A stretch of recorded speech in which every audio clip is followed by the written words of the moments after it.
Well, hello, everyone. Hi, you guys. Hi, my name is Lauren Tiffin. I work with the Entrepreneur Center as the project manager for this accelerator. On behalf of myself, my counterpart on the Air Force side, and WBI, and the entire T3 team, we want to thank you guys for being here today, and we want to welcome you to the Transition Accelerator Demo Day.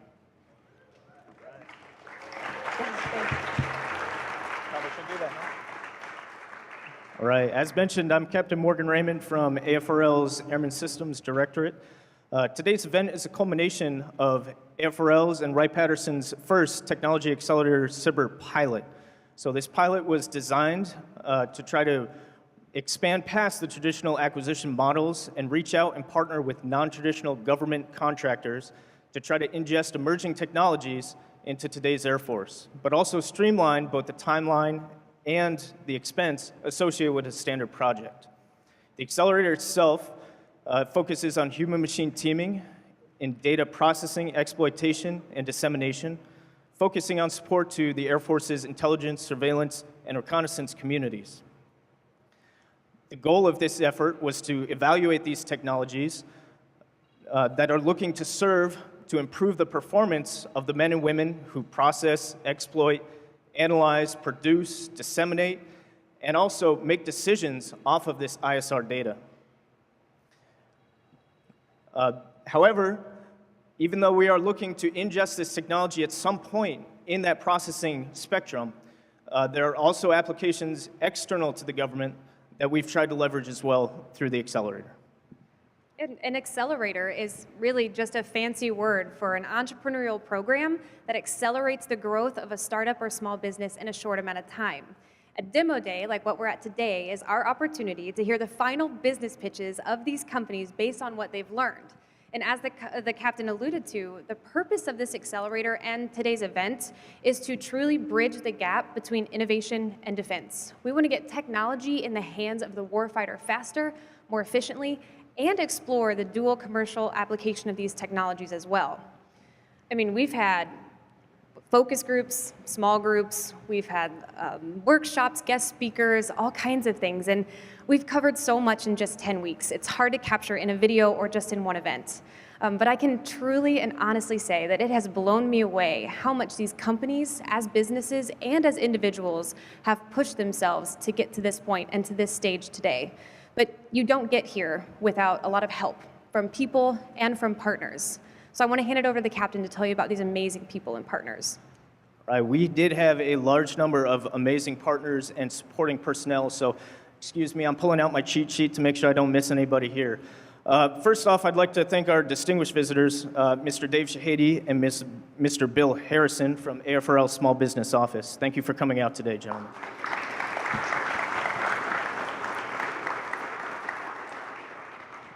Right. This could not be possible without a lot of internal support to AFRL. Starting off with my leadership in the Airman Systems Directorate, Dr. Kevin Geis, Mr. Richard Simpson, and Dr. John Camp, all directly in my chain who have supported me through this effort, as well as supported the Tech Accelerator and pushed it along. So thank you, gentlemen. Thank you. That works. Mr. Ryan Helbach, again from the Air Force AFRL Small Business Office, for their steadfast guidance and pushing and driving and trying to push innovation within our programs. Thank you for your support.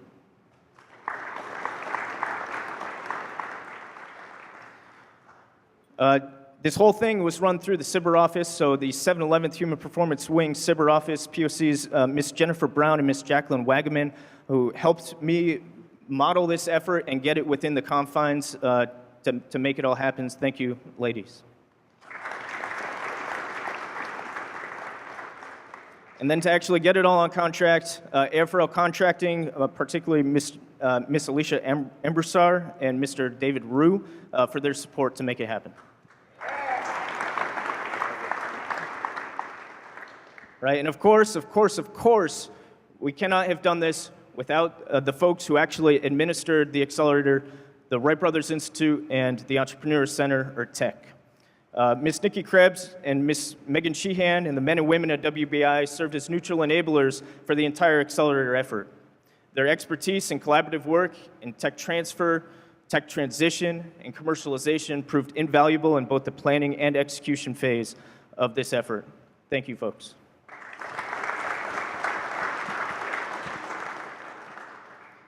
In tech, being a technology commercialization center that supports tech-focused startups and businesses through a variety of programs, Ms. Lauren Tiffan and Mr. Scott Korndike have been instrumental in spearheading the development and facilitation of the entire Accelerator effort. And their support, immense support, to all of the companies here has proved invaluable. This entire effort would not be possible without these men and women. Thank you, WBI and Tech.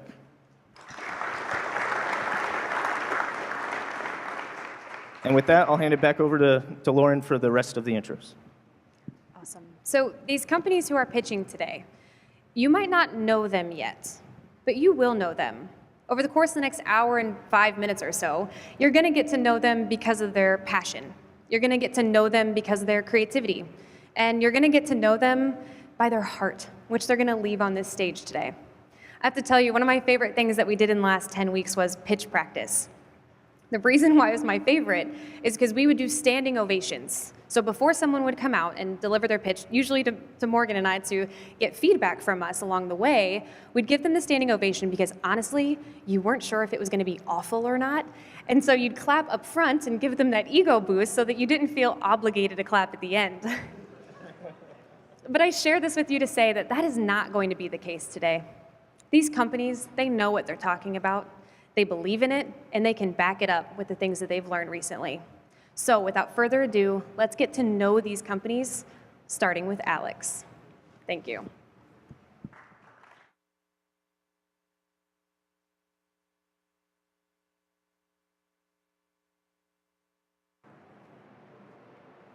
Hi, everyone. I'm Alex, one of the co-founders of Plasticity, and we do natural language processing for intelligence analysts.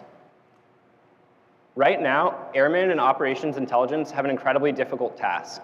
Publicly available information, or PAI, like tweets, social media, or other news, is growing at an exponential rate, but intelligence analysts have remained relatively constant. So now, imagine you're an analyst, and your job is to gather intelligence that may be useful for strategic planning. You snap your fingers, and 1 second later, 6,000 new tweets appeared in your queue. By the end of the day, when your shift is over, 500 million new tweets were posted. Now, let's say you are trying to understand the political climate in Nigeria, for example. You might log onto Twitter and search for something like Boko Haram oil sales. You hit enter, and you get 624 tweets. Now, search was supposed to make finding information easy, but it's incredibly difficult to get anything out of hundreds of tweets. It requires significant human analysis, filtering, and time. Now, the other approach is something like advanced search, where you open up a tool like Dataminer or Crimson Hexagon, you enter in your advanced search queries, and you hit enter, and this time, you get 0 tweets. Maybe your term didn't quite match what you were looking for, or oil sales wasn't mentioned in one of your tweets.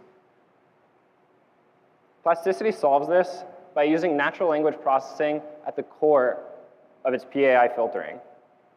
And now let me just show you how that works.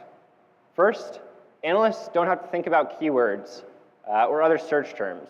They can simply type in what they're looking for in natural language. So in this case, for example, show me tweets that mention Boko Haram and are about oil sales. And now, instead of getting hundreds of results, they're left with the 18 relevant tweets with an abstract summarizing what these tweets contain at the top. So they can go from search to a report with just 1 click. And because we're using natural language processing at the core, tweets that don't even mention oil sales within them will still be highlighted. And let me show you how this works. We use an internal process called open information extraction, where we label each of the tweets with subject-verb-object relations. And then we use these relations to correlate tweets together or tweets with topics. And that's how we're able to achieve the accuracy that's not found in other systems today. And this allows us to get 4 times better results for extracting information from tweets and publicly available information, as based on an F1 score, which is a measure of accuracy.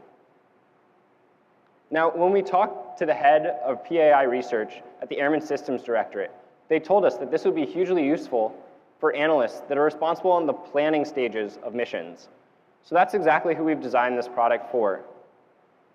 Analysts across the Air Force, particularly ISR analysts in the 25th Air Force or NASIC, where the Air Force has budgeted $6.5 million annually, which is earmarked for PAI tool research and development. Now, PAI tools within the Air Force are not new. There are other companies that help airmen extract and analyze text.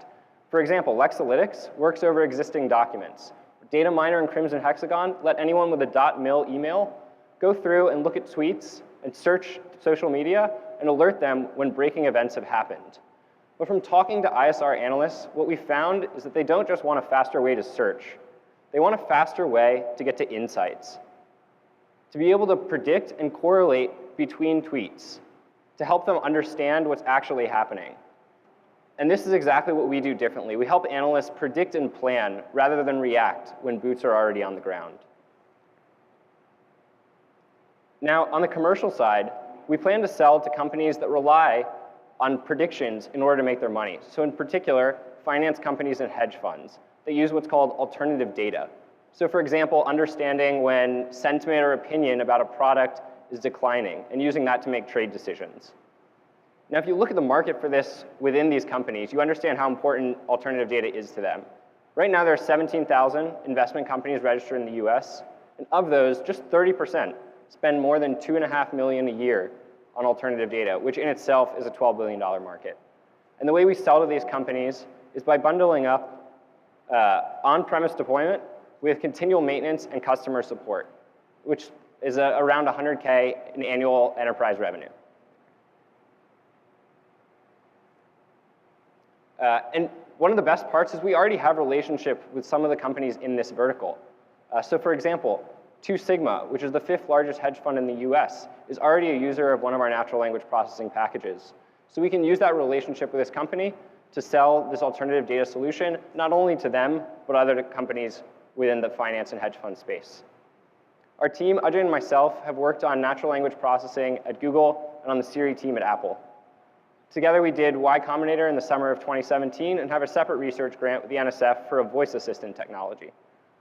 Our advisor, Chris Callison-Birch, is the head of the NLP department at Penn and has worked with a variety of the big 5 tech companies and the DoD, DARPA, and the NSF on natural language research in the past. Right now, we have 185 companies that use our natural language processing APIs, including Spotify, Stitch Fix, and Two Sigma, to name a few that you might know of.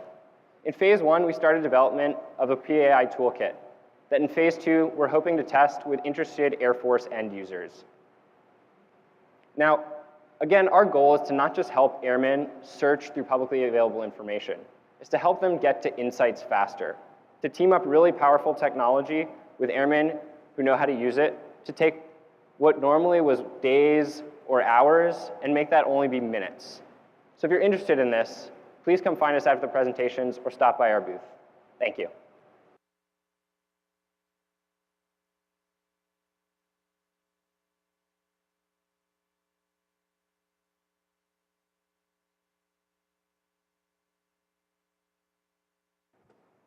Hi, my name's Chad. I'm from a human-centered engineering company called Aptima. I'm here today to talk to you about work. Intelligence analysts in a PED cell have a very unique job. When it's boring, it's really boring. But then when it's hard, it's really, really hard. Overloaded analysts make mistakes. The high workload in PED cell intelligence analysis, exploitation, and dissemination leads to analyst fatigue. And when analysts make mistakes, the consequences are serious. When analysts make mistakes, people can die. Motor helps mission operation commanders to make sure that the right analyst has the right tasking at the right time. We do this by using the clicks and keystrokes.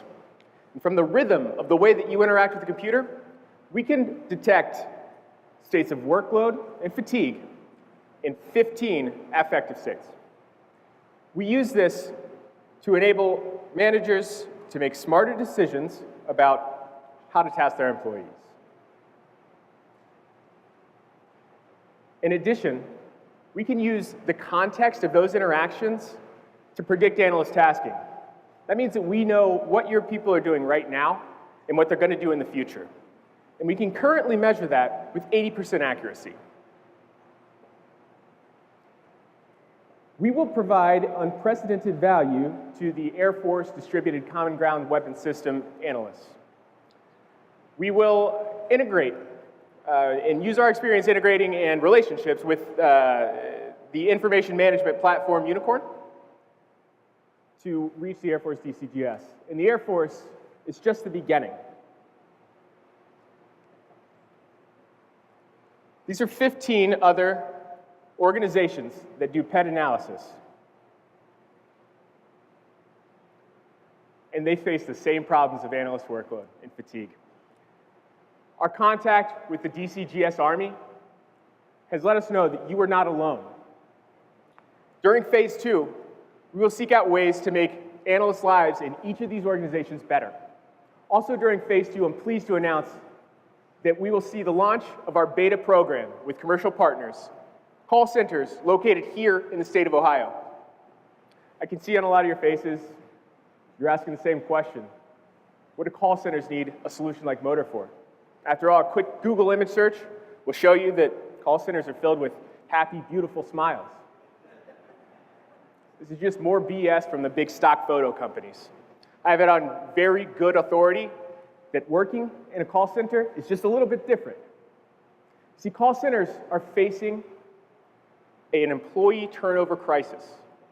Their numbers are 2 to 3 times the national average. Now, it takes about $10,000 to $15,000 to replace an employee. With 3.3 million employees in the US alone, these numbers really add up. US-based call centers spend about $15 billion every year just replacing employees. It's $15 billion. That's not money that's going towards growth. It's not money that's going towards incentives, and they do spend on incentives. A senior call center manager that we spoke with told us that occasionally throughout the year, they'll buy and give away a car just to keep people engaged from day to day. The problem is that these short-term solutions are too expensive to maintain. And once the car's gone, so are your people. Motor provides a better alternative. As we know, hiring people is wildly expensive. The incentives only work for so long. You can use exit interviews, and they'll give you a pretty good understanding of what your employees are thinking as they walk out the door, but by then it's too late. You can do pulse point surveys. Tools provided by Google and SurveyMonkey make it so easy that by the time I'm finished with this presentation, you could put out a pulse point survey on your phone. You could disseminate it to thousands of people without much added analysis burden on the back end. But pulse point surveys are notoriously difficult to get adequate responses for meaningful feedback. And a whole slew of cognitive biases raise the question, how much can you afford to trust pulse point surveys with something this critical? You can also use biometric hardware to calculate fatigue, workload. You'll hear from SAYs later, and they make a product that is one of the only that I would feel confident strapping to my people. Other solutions can be obtrusive. They can be uncomfortable. They can be lost and broken. Motor provides reliable, real-time feedback in an unobtrusive collection method. And it does so at a low cost. When you buy a Motor license, you get on-demand customer support. You'll always have the latest updates. And the per-seat projected pricing of about $480 a year will pay for itself. All you need to do is reach 1 in every 20 employees who is so overloaded that they're considering leaving your organization. 5% increase in retention. Our current revenue model projects $12 million by the end of year 5. I'm very excited about that growth, but where are we today? We've completed work on our HCI logger that captures human-computer interaction, our user state estimator that calculates a measure of workload, and the message broker that facilitates communication between them. During phase 2 funding, we will produce an easy-to-use, intuitive user interface that will enable managers to make the most of the insights that Motor provides. We will use phase 2 funding for integration and advanced feature development that our customers demand. And then after that 1-year period, in year 2, we launch. I'm Chad Weiss, and my partner John and I come from a company called Aptima. On our team, we have decades of experience serving the intelligence community. Alexis Hunt started her own call center. We have deep machine learning expertise, solving stubborn problems, and we produce software that's so intuitive and easy to use that it brings joy to otherwise mundane everyday activities. Aptima is a company with 20 years of operating experience, with considerable resources that we will leverage in conjunction with our relationships and prior work serving the DCGS community and calculating and operating on workload. We will make Motor a reality. A senior call center manager that we spoke to told us that whoever solves this problem will never have to worry about money again. If that sounds good to you, we should talk. John and I will be over at our booth, and I encourage you to come talk to us about how together we can make the world a better place to work. Thank you.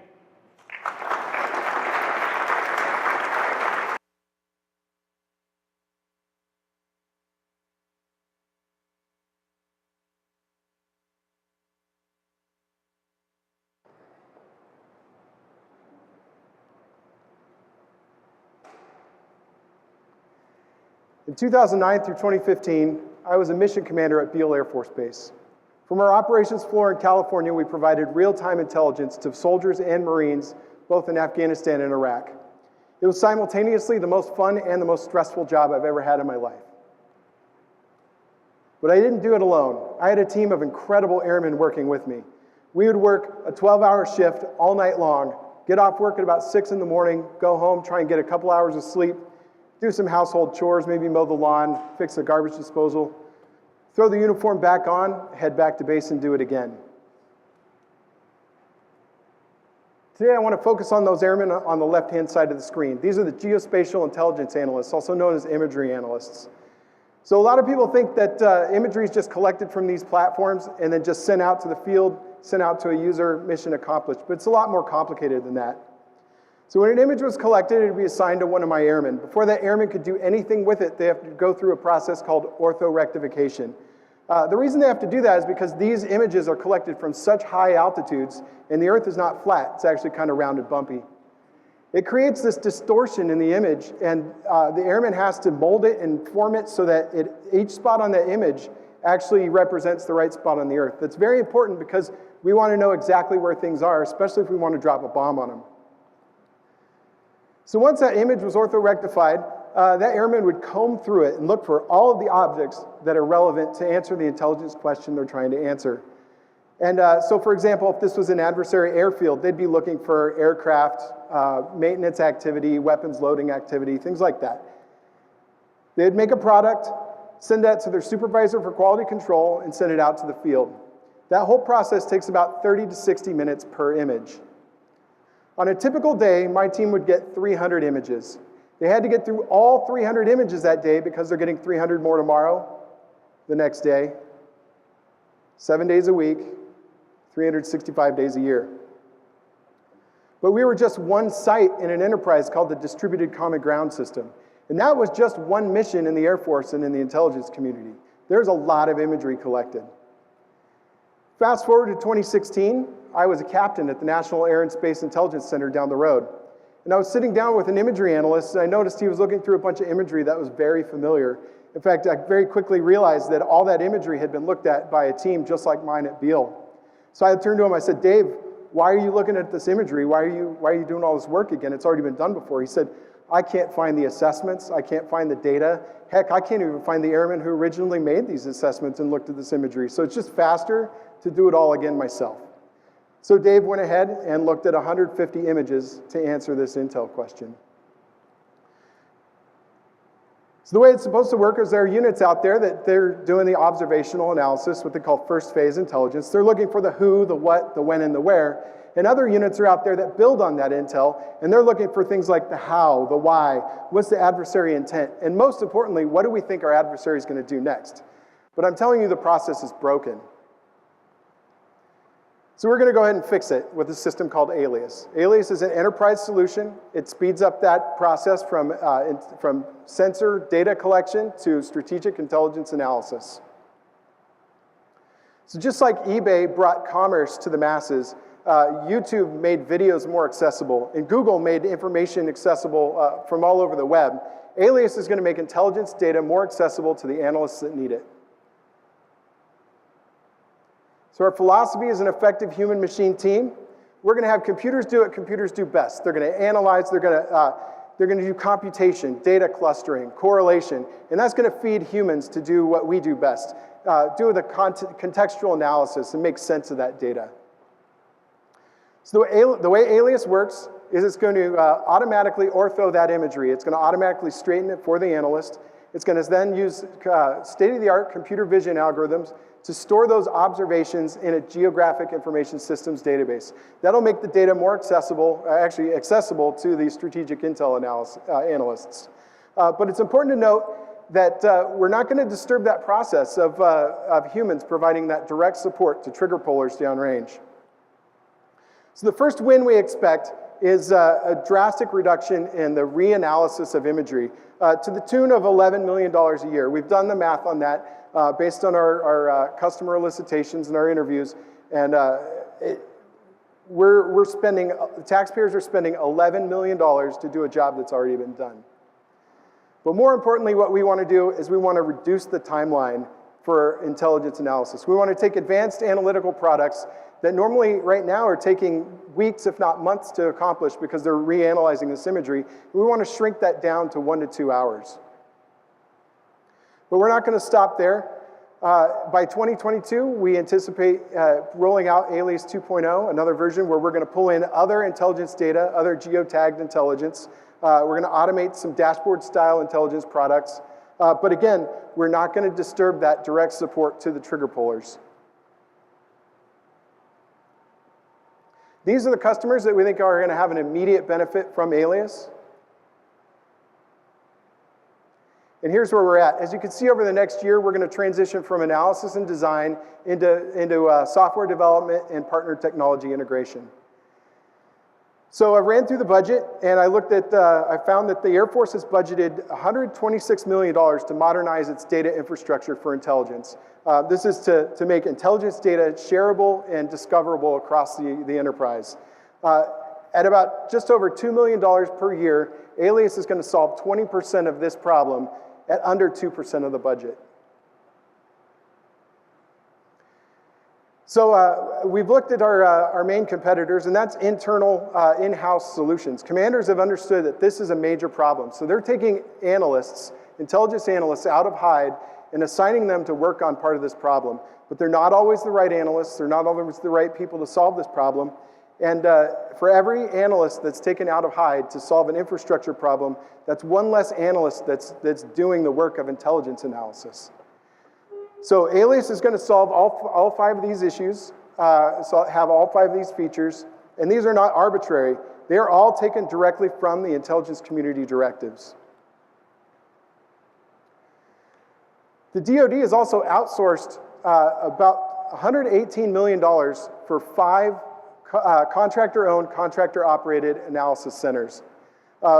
We've estimated that we can save $600,000 per year per center, and we also have interest from one of the DoD prime contractors. This is our team. Our CEO, Mike McCloskey, has over 25 years solving problems for the DoD. Tom Beresford, our CTO, is actually serving as the AFRL Analyst Testbed Lead Engineer. I'm the principal investigator, and this is the experience that I bring to the project.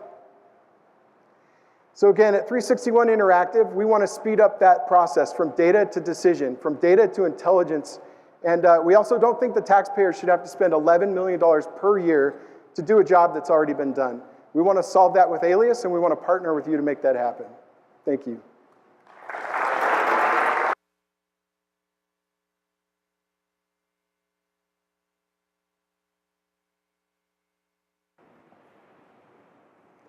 Hi, my name's Scott Grigsby. I'm a senior scientist with SWORTEC. We're an artificial intelligence company located here in Dayton, Ohio, and headquartered up in Ann Arbor, Michigan. We spun out of the University of Michigan Artificial Intelligence Lab 20 years ago to apply the latest state-of-the-art artificial intelligence to DoD problems. And I'd like to talk to you today about resource. In warfare, information is paramount. To get the information they need, warfighters have to rely on hundreds of intelligence analysts processing thousands of intelligence requests per day. But this process itself is more art than science, with some processing units being overwhelmed while others are under task, resulting in inefficiencies, potential errors, and delays. Oh, there we go. Thank you.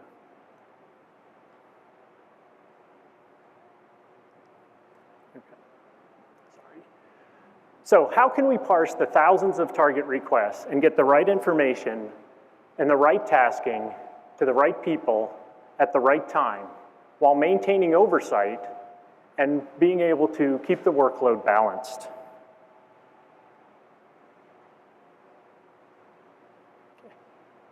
SWORTEC's resource software integrates next-generation artificial intelligence algorithms with resource management techniques to understand the resources you have and the tasking demands you're trying to solve. Resources next-generation algorithms go beyond machine learning and incorporate and model human cognition to think like humans do and put awareness into the machine. These algorithms take in contextual information, like the high-level mission and tasks you're trying to achieve, and then they monitor these tasks and workload. And use cognitive reasoning to assess the current situation. And then finally, to look for bottlenecks and issues that can cause problems. So they can inform the manager, so the manager can maintain situation awareness and be able to allocate tasking to the right people.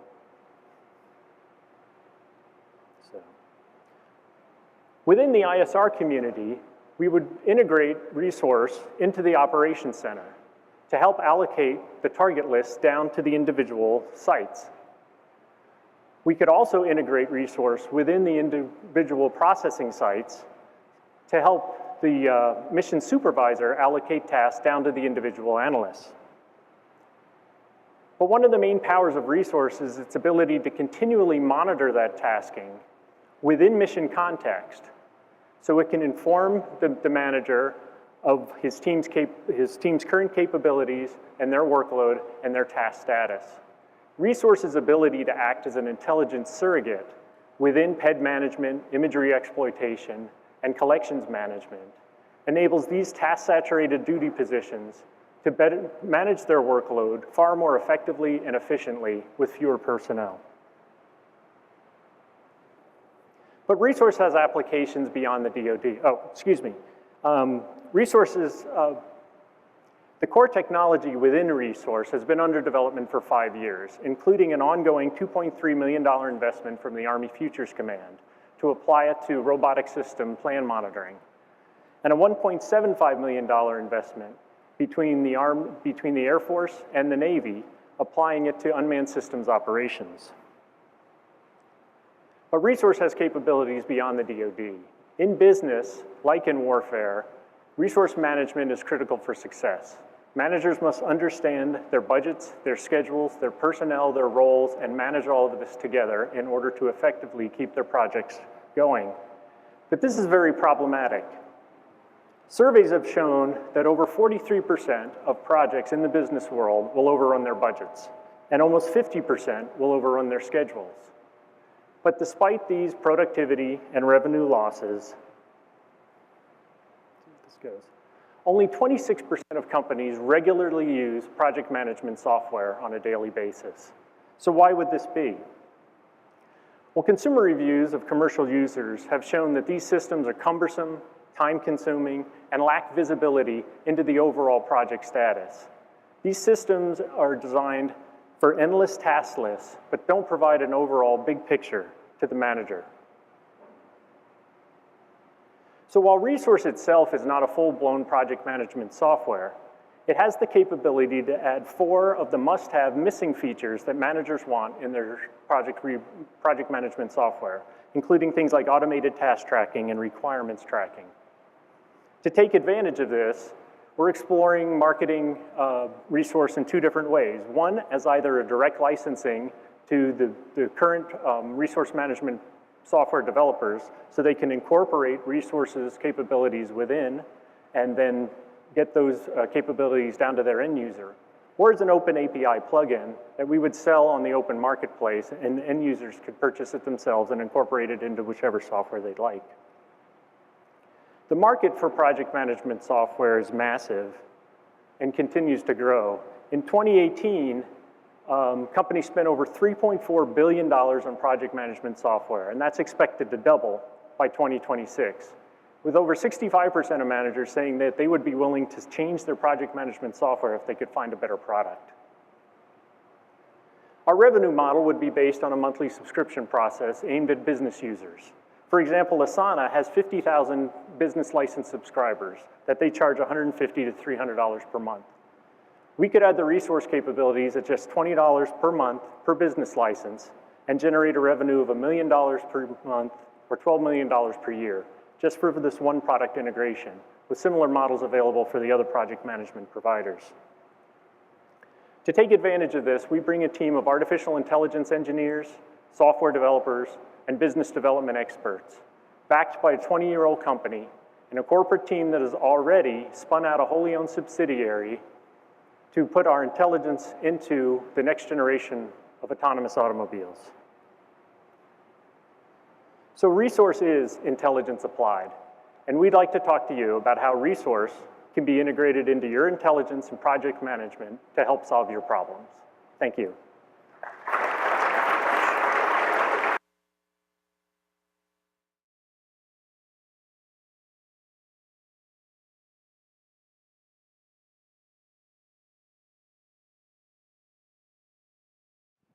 So before I get started, just a reminder, there will not be a break in between the interview and the next set of pitches. So I'm Nikki Krebs, and I am the T3 Transition Accelerator Program Manager for Wright Brothers Institute. And WBI would like to thank everybody for coming out and joining us today. We'd also like to thank everybody who has helped to put together the Accelerator. It's taken a lot of effort to put together the program, host today events, and demo day that you're here today. It's taken a lot of work. So for everybody that's put in hard work and effort, we appreciate it. A special thanks to Lauren Tippin of the Entrepreneur Center, Ryan Hellbach, Small Business Office, and Captain Morgan Raymond from 7-Eleven Human Performance Wing. These guys have been integral, so we appreciate all of the hard work. So when the 7-Eleven Human Performance Wing and the SBIR office got together and asked us to host a beta-type hyper-accelerator that would take a SBIR topic straight from a SBIR Phase 1 effort to a Phase 2, rather than having repeat SBIR Phase 1 cycles, we were pretty excited about this idea. We believe that this type of accelerators emphasis on both the commercial and military market is really important to the success of the SBIR process, as well as the 7-Eleven Human Performance Wings mission. And we also believe that this is an integral part of the SBIR office's effort to transition technologies back to the warfighter, which is what we want to do at the end of the day. So, with that being said, I would like to introduce our interview, which is with the SBIR Center Director of the Air Force, Col David Shahady, and Ms. Candace Delmonte Rouge. She is the Director of Startup Grind Dayton. They are going to discuss the finer points of the SBIR Center process and innovation around the DoD and Air Force, as well as what this type of accelerator means for the future of innovation. So, without further ado, please give a round of applause for Col David Shahady and Ms. Candace Delmonte Rouge.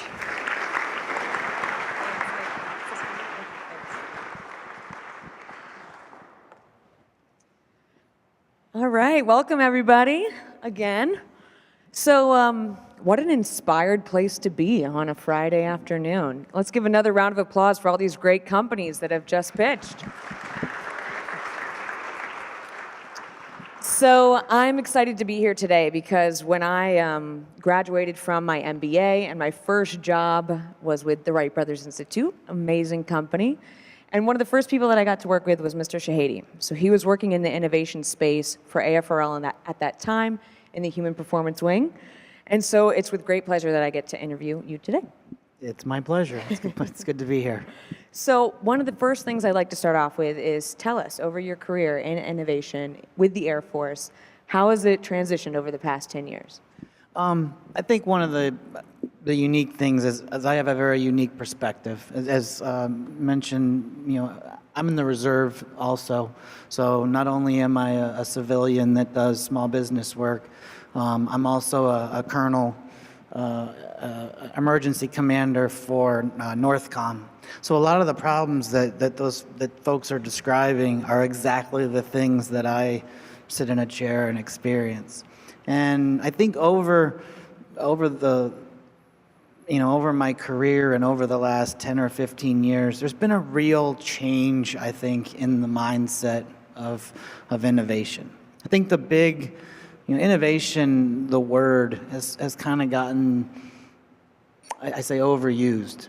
And Slightly. And there's a big difference between invention and innovation. And I think the biggest example that I like to talk about is, the light bulb was not invented by Thomas Edison. The light bulb was actually invented by Sir Joseph Swan in England 8 months before Thomas Edison did.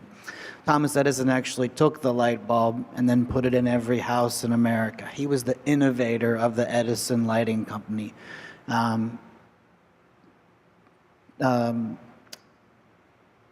The other guy we don't really remember anymore. Swan ended up winning a lawsuit. There was a lot of that both back and forth. Eventually, Thomas Edison made enough money to buy him out. And my theory is that now Joseph Swan is living in a van down by the river.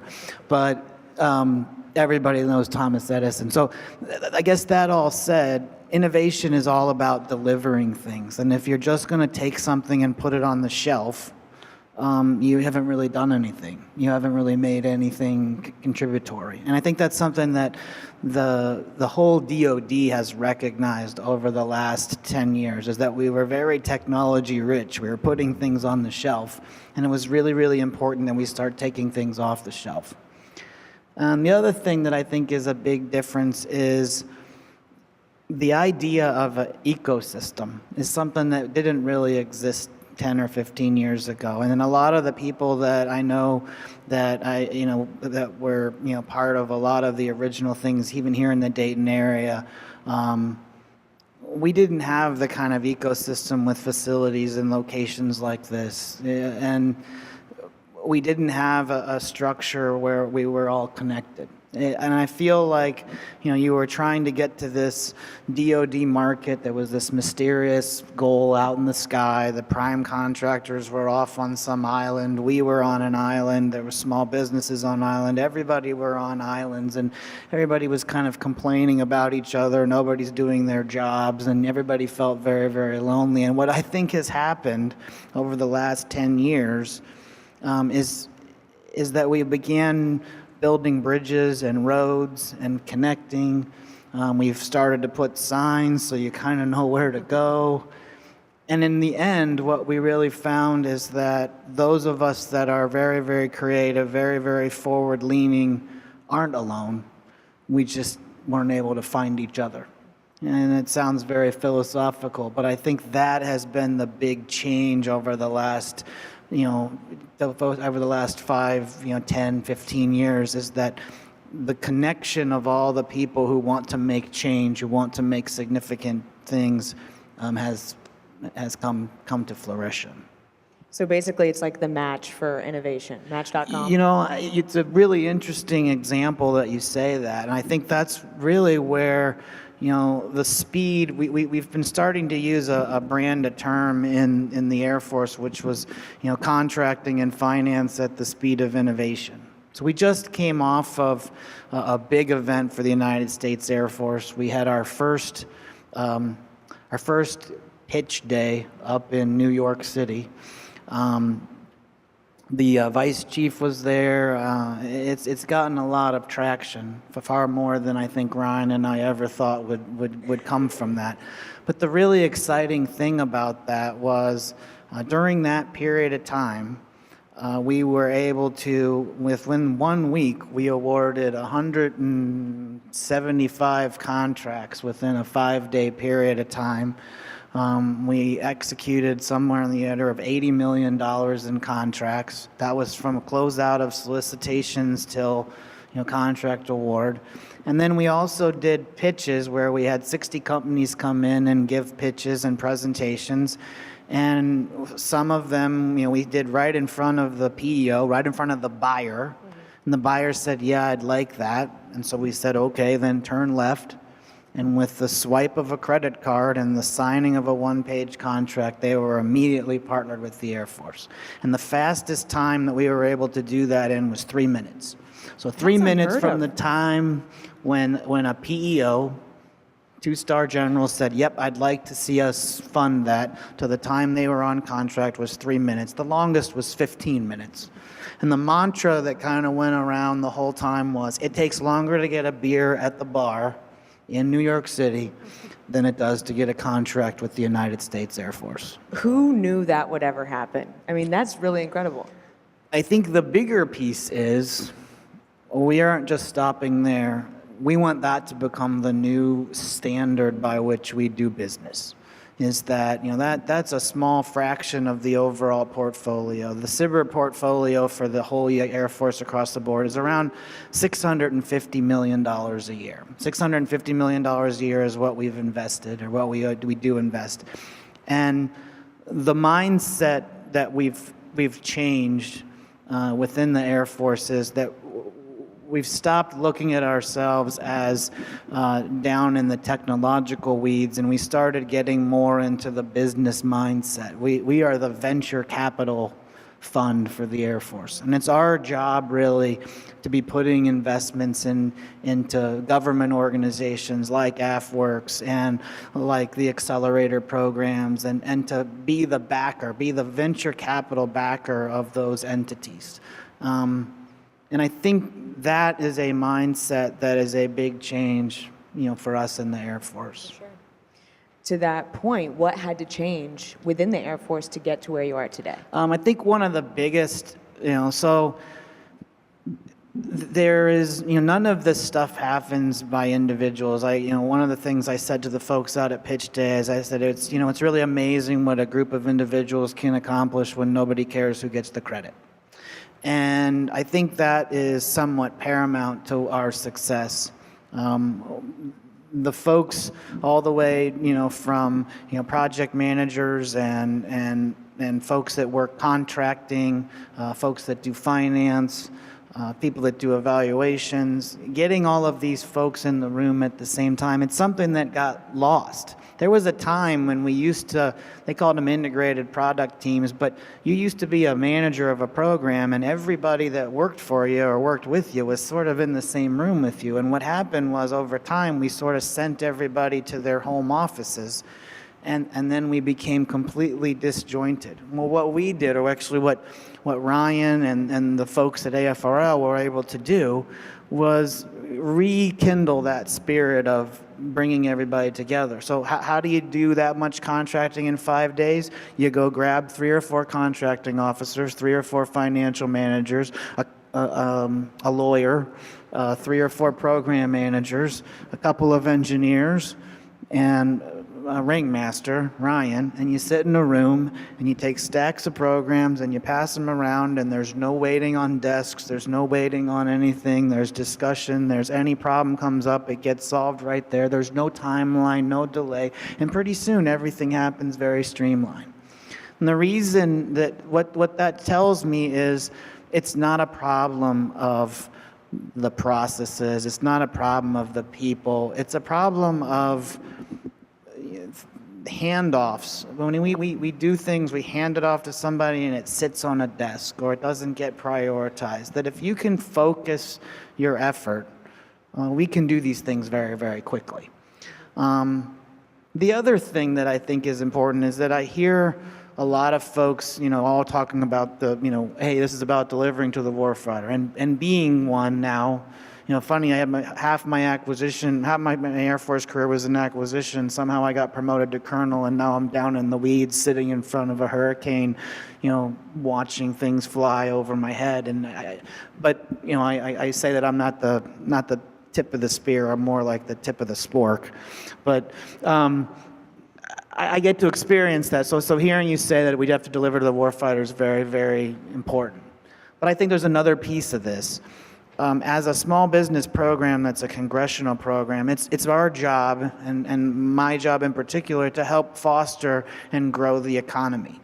And so I have a responsibility to the small business community to help you all grow economics, help you make money. I joke around that it's like I'm successful if I drive by your fancy mansion someday and say, yes, I helped make that mansion, and then go back and eat ramen noodles at my apartment.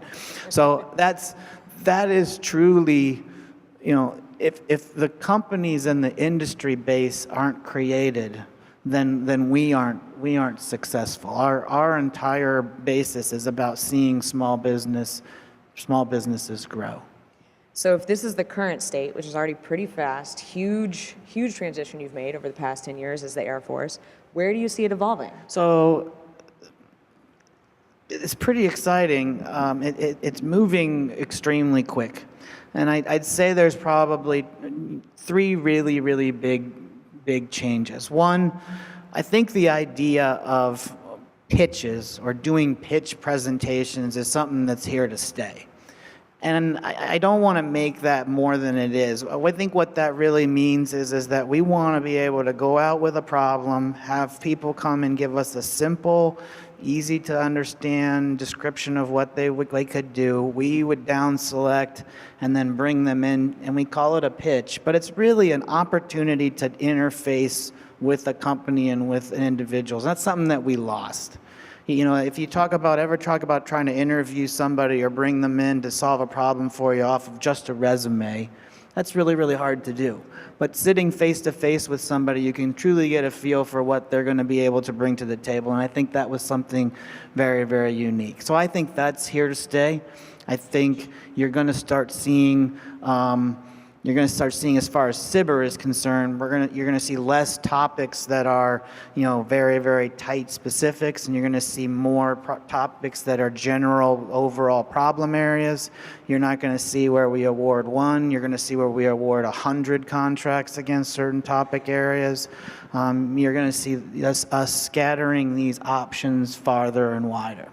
The second big piece is you're going to start seeing us on the SBIR program bring partners to the phase 2 table, meaning we're going to start bringing the prime contractors to sit next to us and and say, I'll put money into this if you put money into this? Is this something that ABC Prime, are going to be able to implement, put it on our weapon system? Because if you will put money forth, we'll put money forth. If there's a venture capital individual who will put money on something, we'll match funds. If the state will put things on it, we'll match funds.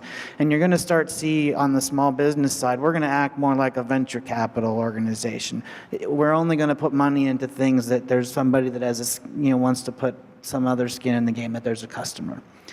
The third big thing is that we're going to start getting our hands more on demonstration and the opportunity to take the technologies that you work on and put them into the hands of a warfighter or an operator and have them try those things out. And I think that is something that is going to be very, very significant. So in terms of making decisions, it's not going to be done in a conference room. It's going to be done in a physical location. So when we talk about things like intelligence systems and how they work, we're going to make decisions on whether or not we should put more money by going and taking them, putting them into an operational facility or some kind of a simulated facility, looking and watching how they work, having an operator say, yeah, this is really, really helping me, and okay, then we're going to go off and do that. And I'd like to see all of those things kind of happen in a simultaneous fashion. It would be very exciting, and I think we're not too far away. Within the next 12 months, I would like to say that we would sit at a function just like this, hear a pitch, go off in a corner and agree that that is a path that we want to go on, the right players and the right time are there, and we'll award a contract to people and pay for them on the spot. That people will come to events like this all over, and we'll be awarding contracts and paying money, or at least first increments of money, and doing it on the spot. And the last big thing is the senior leadership of the Air Force, and when I say that, the Secretary of the Air Force herself, and our new AFMC Commander General Bunch, and Dr. Roper, the Assistant Secretary of the Air Force for Acquisition, are not only behind this, but they are pushing us further and further in this direction. It's an exciting time to be with the Air Force and small business. We could talk about this for a while, I know, but we've got to wrap up. Please help me welcome and thank David Shahady. Thank you.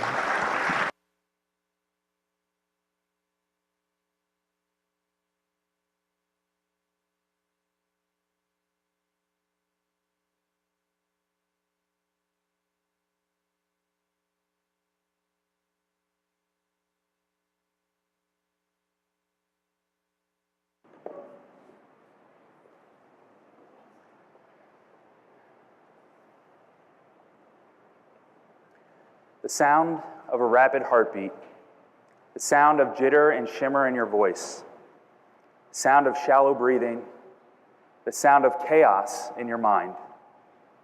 These are just a few of the sounds taking place inside the body of someone experiencing burnout. Not only does burnout disrupt creativity, problem solving, and working memory, it creates a higher startle response, alters our ability to regulate emotion, and can change the very structure of our brain. SA-WISE is developing innovative healthcare technologies for our world's most vulnerable populations, like those at high risk of burnout. There are 31 million highly engaged individuals, doctors, pilots, mothers, who experience burnout every single year. 31 million individuals producing $125 billion in healthcare spending as a result of burnout. If we look at our Air Force alone, there are more than 300,000 employees who are 65% more likely to experience burnout, resulting in 57% of employees who have a less than positive response to continue serving. The Air Force is spending $35,000 per recruit in incentives as a result of burnout, and it can take 1 to 3 years to train and replace an ISR analyst. And 40% of DCGS intelligence personnel reported high stress due to balancing marriage, family, and their roles.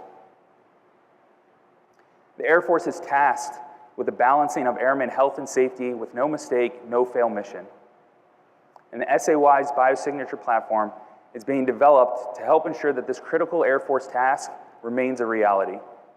With access to more than 7 granted and pending patents, the biosignature platform will be comprised of a novel wearable device, innovative software application, advanced social analytics, and a state-of-the-art artificial intelligence engine.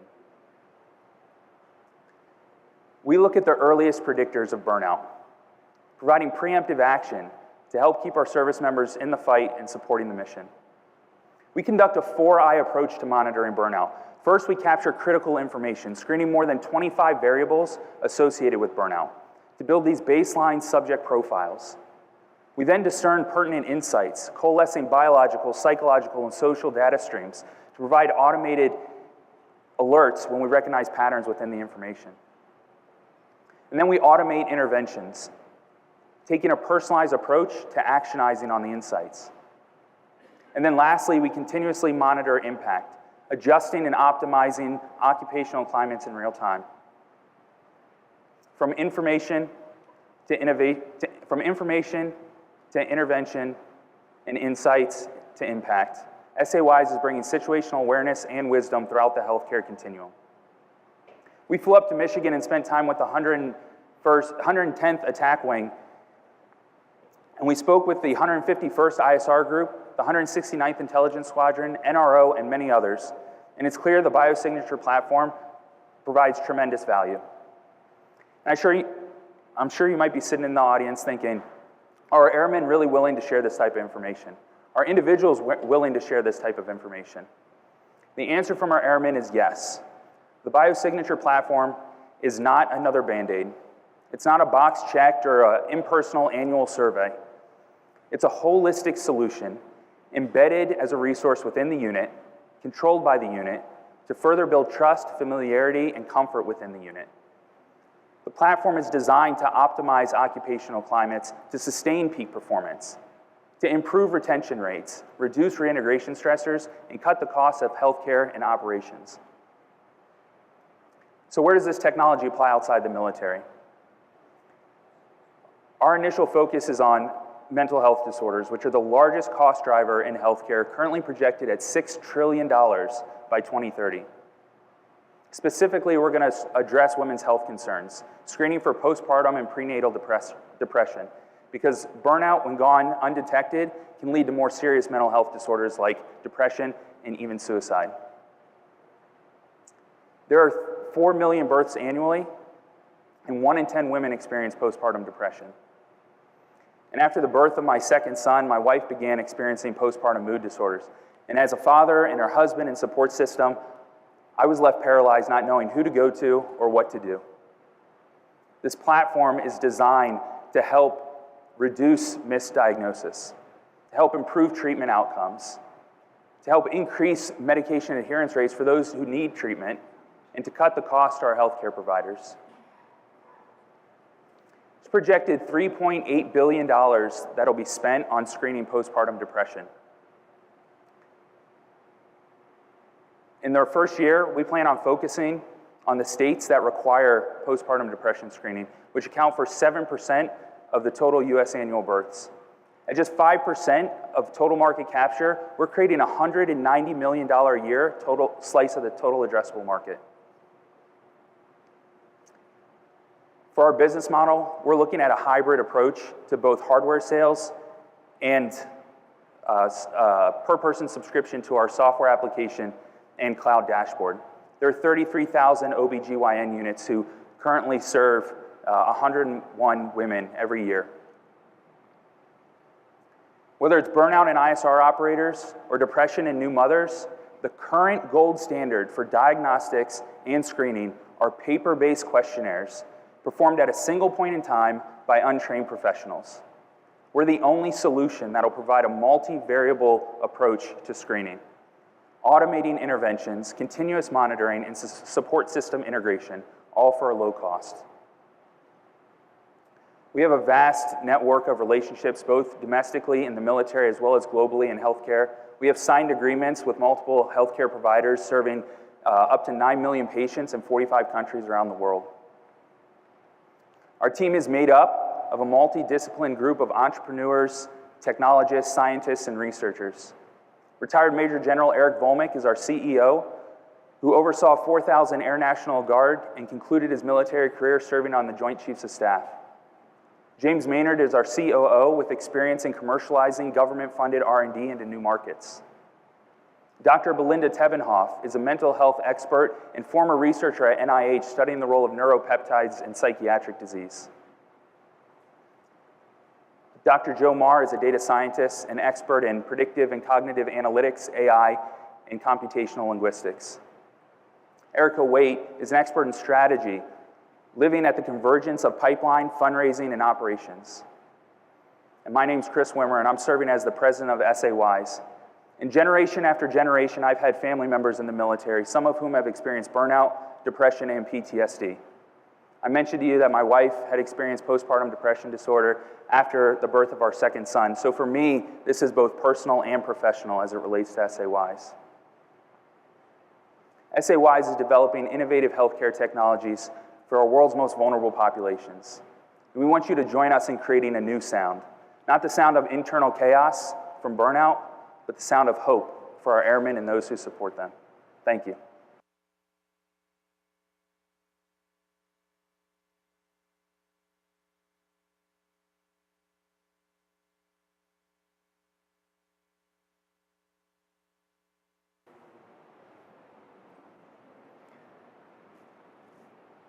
Good afternoon, everyone. I'm Alan Smith from Cognovi Labs, and I'm here today to talk to you about the problem of using publicly available information to predict what people are going to do next. We live in a world today where there are literally billions of online interactions happening, where people go to share their thoughts about brands, products, political candidates, you name it. And if you were able to tap into this massive flood of information, you'd be able to measure things like how people feel about a given brand or product. And if you can measure this, you can start to make predictions about which way the company's stock prices are going to move, which has, well, obvious benefits. But it's not just commercial. PAI becomes incredibly valuable around election time. People share their opinions on politics online, even if sometimes it's a lot more often than we would like. So, with this massive wealth of information at analysts' fingertips and a wide array of solutions at analysts' disposal that tell you whether people are talking good or bad about a subject of interest. We have all these things, so that sounds good, right? Well, what's the problem? Well, if you've ever used any of these tools, you pretty quickly come to find the limitations on the predictive capability. The fact is, you absolutely have to go beyond the positive and negative of sentiment analysis. So what do you look at then? Behavioral psychology tells us that when you're dealing with people, you're not dealing with creatures of logic, you're dealing with creatures of emotion. In fact, it's been said that up to 70 to 90% of human decisions are based on emotions. So to get any real predictive capability, you have to go beyond the positive and negative and look at the underlying 6 core emotions. And those are joy, anger, disgust, fear, sadness, and surprise. These are the signals that you have to look at because these are the emotions that drive human behavior. And when you look at the emotions, you get to leverage several decades of research and knowledge in behavioral psychology to help you measure what's really important, and that's motivation. So as our collective understanding of extremist violence grows, the more we learn about what drives them. And no surprise there, it's emotions. But the interesting thing is, when levels of specific emotions go above a certain threshold in group communications, that's an early warning sign that things could actually turn violent. These are anger to motivate the group, contempt to devalue those who are outside the group, and disgust to drive them to want to eliminate the group. And a lot of this communication doesn't happen in English. And with the high demand for linguists in the intelligence community, they don't have time to manually sift through all this information. So that's why we feel that incorporating these signals into existing indications and warning processes could add significant value to the intelligence, surveillance, and reconnaissance mission. So how do we do it? We start by analyzing the text using natural language processing techniques. We use these features and our machine learning models to automatically extract the emotional undertones that are being expressed in that text. And from there, we apply our models that are informed by concepts in behavioral psychology. And that helps us interpret what these combinations of emotions mean and what it means when they change over time. This is how we predict how likely a given group is to take action. And we do this with speed and at scale. Other companies who are looking at emotion analysis are almost exclusively looking at facial and vocal expressions. And as for our competitors in social media analysis, they're almost exclusively looking at real-time alerts and sentiment analysis. And while these two things definitely have their place in the DoD and in the private sector, they lack Cognovi's predictive power. And that predictive power has gotten us some important results today. We've raised nearly $4 million in outside capital. We have paying clients across several verticals, including finance, corporate, and political. And in the political vertical, we've made some predictions on some important elections. We called Brexit 4 hours before the polls closed. And in the most recent US presidential election, we correctly predicted Trump would win 10 out of the 11 swing states. We did this by leveraging several years of R&D that came out of Wright State University with funding from the Air Force, the Department of Energy, and the National Science Foundation. Since then, we've commercialized that technology, continued the R&D based on client feedback and real-world applications, and we've grown into 3 office locations.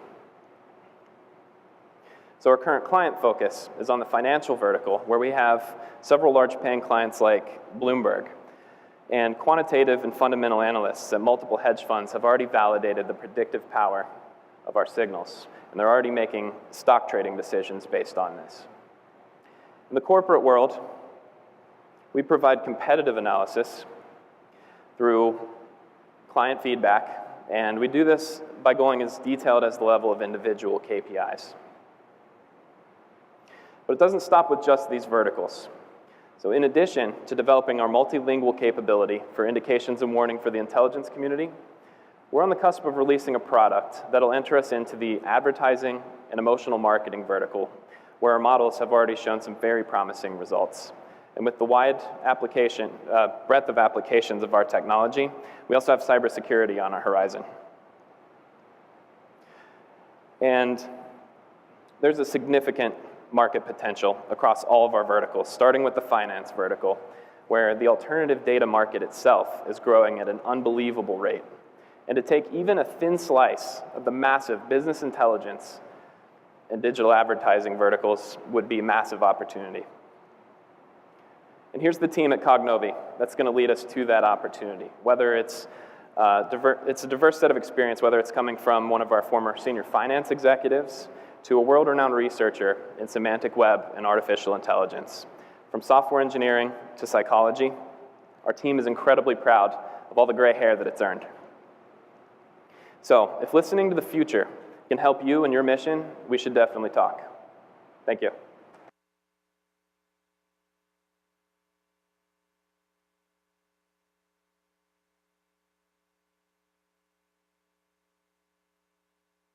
Hi, I'm Tim Klein from Arete Associates, here to talk to you about Alien. Space is the ultimate high ground. As a nation, we have spent billions of dollars investing in this technology, but what good is this technology if we can't process the data? The ISR imagery analyst is processing multiple streams of data in real time. Now, imagine what would happen if you told an analyst, hey, you have to process twice as many images a day in the same amount of time.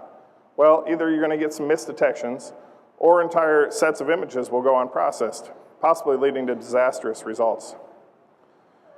Our solution is to, within minutes of collection, do automatic data object detection for objects of national interest. We're going to process this either embedded on the sensor, in the cloud, or on a workstation. And the modality could be EO, IR, SAR, or multispectral. These detections would then be overlaid on an image and passed on to an ISR analyst, who then could use them to do their job, analyze imagery.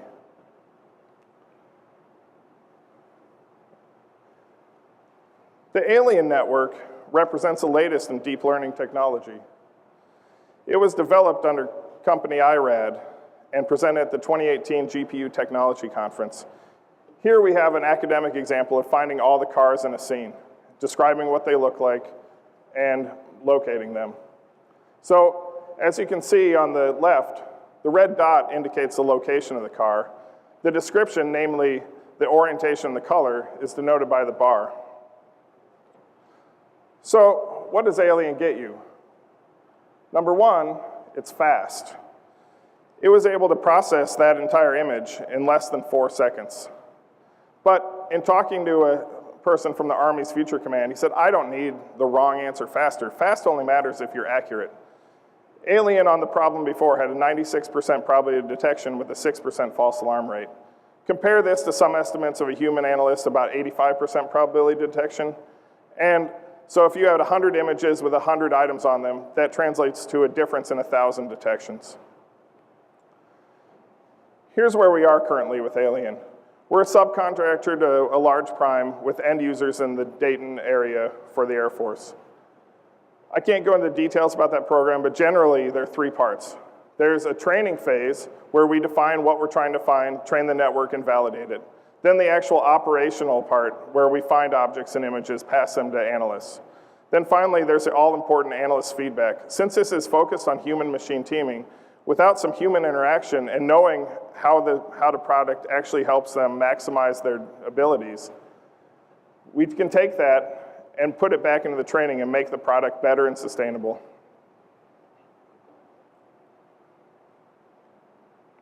So initially, we would do a 6-month, 3-person pilot, working on existing data and trying to assess performance. After that, a 1-year prototype of 5 to 6 people to define what the targets are, simulate data, and do the processing. Then the all-important analyst feedback would be an operational maintenance, ongoing 1.5 people per year, and then continually refining the product and making it better. There's optionally some embedded processing we could do if we want to do this on the sensor, and that's sensor dependent. The general DoD business area is estimated to be $2 billion and growing. We're estimating to have 3 end users in the next 3 years for a total market share of $2 to $6 million. Let's talk about your alternatives. The human analysts are very good at what they do, but as we said before, it's just not scalable to more data coming in. Classic detection, so match filtering, template matching, things like that, need an expert to derive what the system is. And as soon as either the environment, the system, or the signal start changing, the performance starts to degrade. Academic deep learning solutions such as YOLO, faster RCNN, they're another alternative, but it's a general approach. So generally YOLO says, I'm gonna find 1,000 different things in the scene. But that generality comes at a cost. YOLO V1 has 200 million parameters. Compare that to Alien with 100,000. That's a factor of 2,000 more complexity in the system, and that translates directly into execution time. We're currently working with a few DoD customers doing deep learning object detection. I'm gonna focus on one right here, the ODNI Advanced Campaign Cell, where some of our deep learning object detections have reached the highest levels of reporting, the President's Daily Brief. We've identified 3 and possibly more government customers, NASIC, Army Night Vision Lab, and Navy Mine Countermeasures. The commercial sector is very different. It's dominated by tech giants, and it's very large. We're never gonna fight up against the Googles and the Facebooks, but we do have laser focus, speed, and accuracy. So this clientele that needs this type of data, we've identified a few, about $100 million addressable market, and I'm gonna focus on Capella Space right now. They're a commercial satellite company that wants to put up a constellation of SAR satellites. They wanna, every hour, have sub-meter images of the entire world. That kind of data coming in needs some special processing.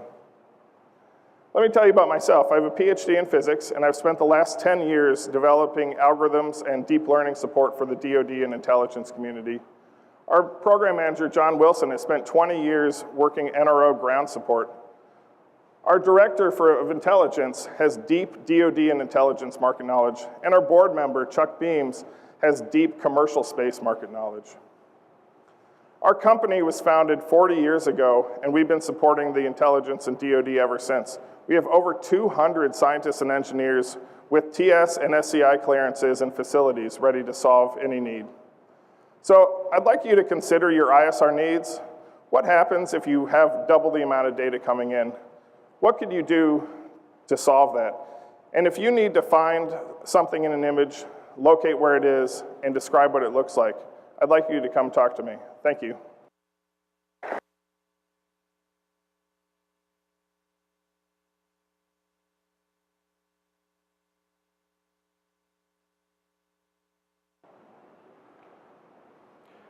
Hi, I'm Josh Gratch with Ascend Innovations.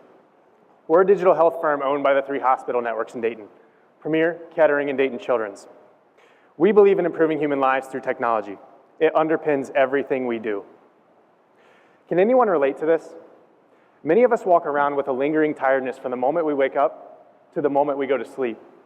Regardless of the cause, fatigue is a condition of the human element that impacts how we think, how we talk, and most importantly, how we operate. But what's the impact? How does this affect jobs that require a constant state of vigilance? What about jobs that have a high impact on safety? What happens when fatigue is present in that environment? Fatigue is a real problem today, especially in the trucking industry. More than half of fatal truck accidents are associated with driver fatigue.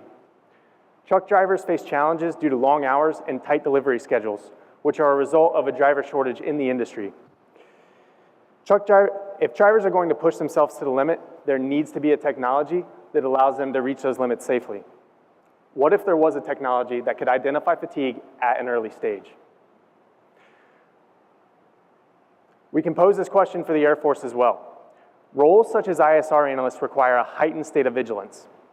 Working for extended periods of time, their shifts occasionally exceed standard hours to account for mission prep, completion, and debrief. Operating at this cadence day after day, month after month, increases our risk of burnout or even depression. But what if there was a real-time mechanism to monitor their performance and ensure mission readiness? Both the commercial and military use cases present a key gap. There is not an objective means to identify the onset of fatigue before an error occurs. Our technology aims to fill that gap. There are 3 components to our solution. First, with image analysis, we use eye tracking and facial landmarks to extract data such as blink rate, yawns, posture, and other validated indicators of fatigue. Second, through the process of machine learning, prior labeled data is used to train algorithms for symptom identification. When fed new data, we can automatically recognize symptoms of fatigue in our passive monitoring system. Third, and most importantly, is our robust data ecosystem. This is where the true value of our technology is realized. We intersect fatigue data with other auxiliary sources, enabling real-time and longitudinal monitoring of individual and team performance. Our end user is not the truck driver or the ISR analyst, but rather the safety manager or the mission supervisor responsible for assessing performance and ensuring successful outcomes. These 3 components holistically form our solution. And as a result of the phase 1 feasibility study, we found that both the commercial and military end users have significant interest in seeing this technology become a reality. Over the past 3 months, we've talked to a lot of people. Within the Air Force, we've interviewed roles such as ISR analysts, mission supervisors, an operations group commander, and a command psychologist and physiologist, all of which have validated the need and expressed interest in our technology. In addition to opportunities in ISR, we've also identified other use cases in fatigue research for flight crews. On the commercial side, we've worked with 2 logistics companies. We've interviewed a truck driver, a safety manager, and a vice president of safety to validate the need and feasibility of our technology in the trucking industry. As more safety technologies become available for commercial use, we believe it will become standard and drive growth throughout the market. Currently, the total addressable market for driver fatigue detection is growing and projected to be at $4.2 billion by 2024. To tap into that market, we have a strategy built on 3 phases. First, we'll build a lightweight, low-cost app for individual consumers to collect data for our machine learning algorithms. Next, we'll expand our solution and develop a robust platform to demonstrate value at the industry level. And finally, we aim to penetrate the market through enterprise sales with existing technology companies who have an established footprint in the market.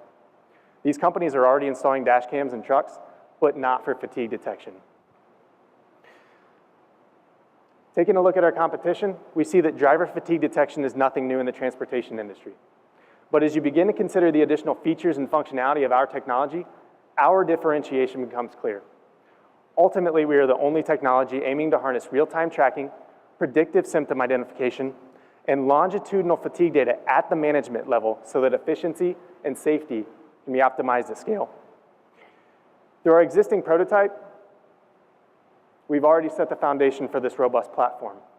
Our current software focuses on eye tracking to obtain key metrics for concussion assessment. It's patent pending, it's gone through IRB-approved testing, and we've started the 510(k) pre-sub process with the FDA. In addition, throughout phase 1, we've worked to identify requirements to augment our software and algorithms for fatigue detection. So we've talked about our technology, its applications, and where we are now, but where are we going next? In the near term, we're seeking a phase 2 SBIR and other investment opportunities. We'll augment our technology for fatigue detection in ISR and pursue transportation as the first commercial market. It's a direct tie into the work we proposed for the Air Force. But think broader. We're producing a technology capable of identifying symptoms of conditions through eye tracking and facial landmarks. Fatigue is just one condition. Think healthcare.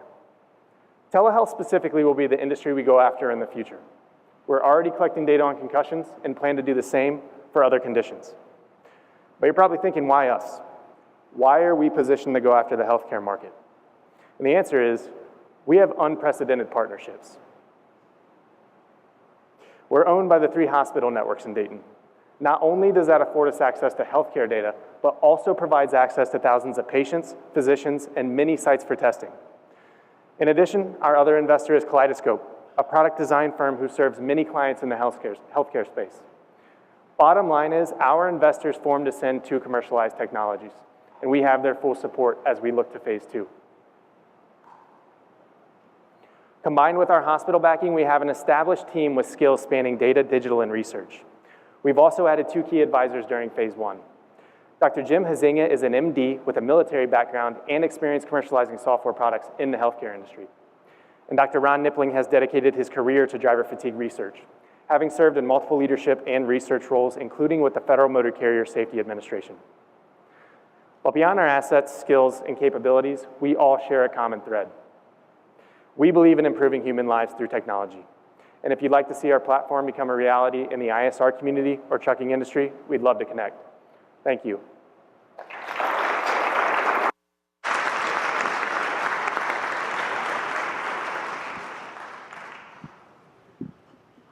Thank you. Don't you feel like you guys know them now? Isn't that incredible? And thank you, Mr. Shahady and Candace, for a lovely interview. It's so cool to hear about the vision for what the future might hold for innovation within the Air Force, so thank you. Please be cognizant. If there were any asks that were made from this stage today, or any companies that struck a chord with you, please go visit them at their booths. Their booths are going to be staffed back here, and you can actually see demos and demonstrations of quite a few of the technologies. We also have food in the back, so please feel free to grab some food and drinks at the bar, thanks to our drink sponsors. So let's grab a drink, let's grab a little bit of food, and let's get to know each other a little bit better. Thanks so much for being here.